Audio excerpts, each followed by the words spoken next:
I am the Tofu Golem. Please enjoy the video. In this video, I will show how to change a Honda Civic headlight bulb. First, gather your materials. You will need a new H11 headlight bulb and a pair of clean gloves to avoid touching the glass. Make sure your vehicle is turned off and the engine has cooled down. Always work on a level surface with the parking brake engaged for safety. Next, open your car's hood and find the back of the headlight assembly. You will see an electrical connector attached to the bulb. Gently press the tab on the connector and pull it straight off. Then, grasp the base of the bulb and rotate it counterclockwise approximately 1/4 of a turn to unlock it from the housing.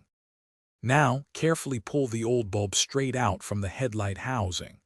Avoid touching the glass of the new bulb with your bare hands, as oils can reduce its lifespan.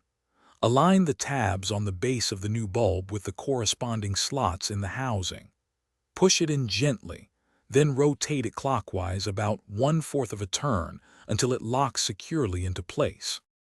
Finally, reattach the electrical connector to the back of the new bulb, ensuring it clicks into place. Turn on your vehicle's headlights to confirm the new bulb is working correctly. Once you have verified proper operation, close the hood. Remember to dispose of the old bulb responsibly. You have successfully replaced your headlight bulb. Thanks for watching. Consider subscribing if we helped you today.